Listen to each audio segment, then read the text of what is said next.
Olá, sejam bem-vindos. Eu me chamo Diego Moraes e o vídeo de hoje vai falar a respeito do diálogo de Platão, Crátilo, ou da correção dos nomes. Bem, antes de tudo, gostaria de pedir sua curtida, se inscreva no canal, isso é muito importante para que a gente possa cada vez mais dar longevidade e trazer mais conteúdo relevante para mais pessoas. Vamos ao que interessa. Bem, Crátilo, o texto Crátilo, ele vai trazer como personagens o próprio Crátilo, o Hermógenes e o Sócrates. E basicamente eles vão tratar a respeito dessa ideia da correção dos nomes. E o que seria isso? O diálogo em si ele traz como base uma ideia de investigação da filosofia da linguagem. Isso está implícito no texto. Por quê?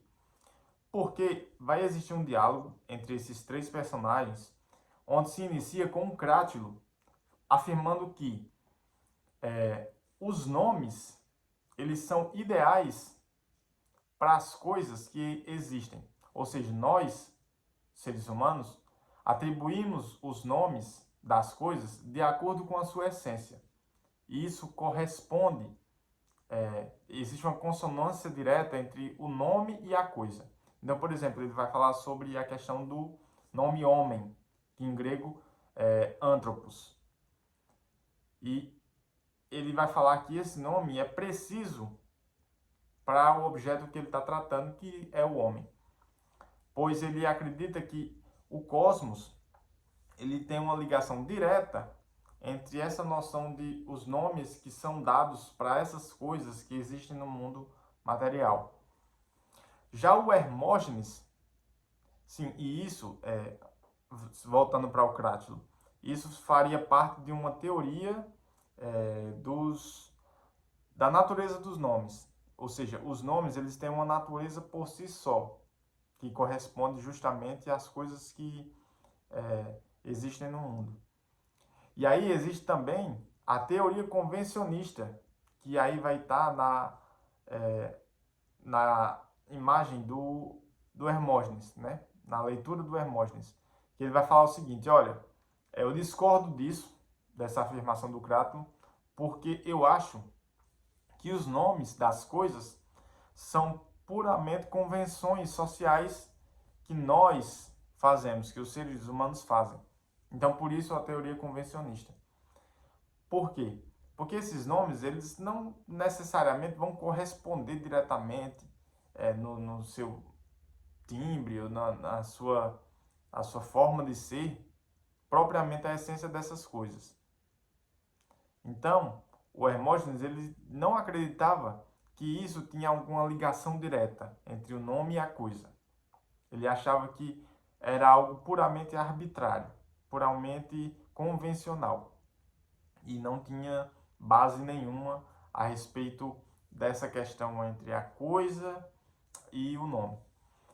Já o Sócrates, como sempre, ele vai refletir bastante, vai tentar aprofundar muito mais o diálogo e ele vai mostrar, olha, eu acho que a gente tem aí um caso de meio termo. Eu acho que o Sócrates vai afirmar que talvez realmente a linguagem ela não necessariamente ela seja totalmente ligada diretamente a os nomes, às coisas. Não existe essa correspondência direta. O Sócrates ele acredita que não existe isso, ou seja, concordando um pouco com Hermógenes. Porém, ele também não acredita totalmente que existe uma desvinculação total dos nomes com as coisas. Ou seja, que existe algum tipo de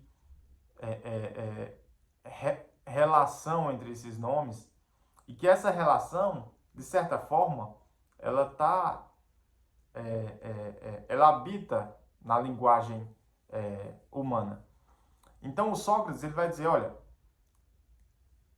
sim, eu também discordo do Hermógenes nisso. Então ele não vai tecnicamente concordar diretamente com os dois, mas sim ele acha que os dois estão certos em tal perspectiva. Existe uma relação desses nomes com as coisas, porém essa relação ela não é perfeita, ela não tem uma sintonia total. E quando ele fala isso, ele está mostrando que a linguagem ela tem certas limitações. Por maior que seja a nossa capacidade de melhorar a nossa linguagem, ainda assim sempre será uma convenção humana e social. Logo, os seres humanos, por serem imperfeitos, por serem seres limitados, necessariamente eles não podem fazer com que a língua seja totalmente vinculada com a coisa. Porque se nós temos uma língua perfeita, nós poderíamos objetivamente compreender a linguagem como uma forma de estudo preciso da realidade. E, por óbvio, sabemos que a realidade ela nos aparece de certa forma na linguagem, mas não de forma total. Pelo simples fato de que, justamente por não sermos perfeitos, não podemos fazer algo perfeito. E principalmente com palavras que remetem a coisas imateriais, como justiça, como amor, como beleza. Então, os universais, eles são coisas que estão para além da nossa compreensão total humana. A gente não tem uma compreensão perfeita das coisas. Logo, não temos como dar nomes a essas coisas de modo perfeito. Então, Sócrates ele vai fazer essa leitura de que nem o Crátilo, nem o Hermógenes estão totalmente errados no que eles afirmam, mas também não estão totalmente certos. Ou seja, existe um meio termo em si. Existe uma compreensão de que os dois estão certos em algum aspecto, no sentido de que eles estão falando que os nomes correspondem às coisas de modo harmônico, de modo convencional, mas também de modo que liga esse entendimento do mundo exterior, do mundo fora de nossa realidade, com esse mundo que nós habitamos. Até porque, se nós acreditamos nisso, se nós acreditamos que existe um plano supremo, um plano superior, que está para além da nossa compreensão, e nós conseguimos fazer essa ponte de entendimento que existe isso, se existe esse plano, e se nós conseguimos, de certa forma, vislumbrar, é que nós temos algum tipo de ligação com esses planos. Logo, essa existência superior, ela é a base dessa nossa existência material, dessa nossa existência que estamos inseridos. Então, sim, o Sócrates ele afirma que existe essa possibilidade de que os nomes correspondam ou busquem corresponder o máximo possível no seu som, no seu timbre, na sua forma, às coisas que existem. Porém, não podem ser perfeitas porque a perfeição não está vinculada a esse mundo, no sentido de que nós somos seres imperfeitos. Então, basicamente, esse é um dos primeiros textos filosóficos, se não o primeiro, que vai tratar especificamente da filosofia da linguagem e da importância da linguagem na filosofia, de modo que o texto ele é imprescindível para que a gente possa entender como funcionam as coisas e como nossa cultura está mais alinhada com a realidade. Por quê? Porque toda vez que a linguagem é afetada, vide agora que nós temos, não vou nem citar, mas a linguagem neutra, que tenta satisfazer alguns grupos identitários, mas toda vez que a gente tem esse esgarçamento, esse empobrecimento da linguagem, nós rebaixamos o nosso senso de conhecimento sobre a realidade das coisas. Nós realmente emburrecemos.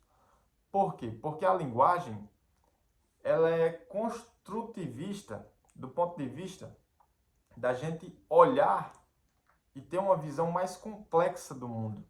Toda vez que você diminui palavras, toda vez que você diminui vocabulário, toda vez que você tem menos maneiras de citar algo da realidade, você empobrece essa visão da realidade. E aí a gente tem uma visão mais tacanha das coisas. Nós precisamos entender que a linguagem é algo extremamente importante para que a gente possa entender as coisas. Desde matérias de jornais até livros complexos. Então, a gente precisa entender a linguagem. E o Platão, ele já coloca nesse texto a importância da filosofia da linguagem, que outros filósofos, como Wittgenstein, vão tratar mais à frente. O próprio Aristóteles também. Então, o texto, ele está mostrando isso, que a linguagem, ela é tão importante quanto o assunto específico que nós estudamos. Porque se nós não entendemos os conceitos, se nós não entendemos a nossa língua, se nós não temos essa percepção da linguagem como algo extremamente importante, nós não vamos compreender totalmente o texto. Porém, da mesma forma que o Platão está mostrando que é importante a linguagem, ele também está mostrando que não é só a linguagem que é importante. Para além dela, existe a verdade de fato, a realidade de fato. E a linguagem nunca pode corresponder totalmente perfeita a essa realidade. Ou seja, muitas das vezes a gente estuda muito o texto pelo texto. Mas é importante a gente entender o que, vamos supor, né? Um autor faz um livro. Nós estudamos muito o texto do livro do autor.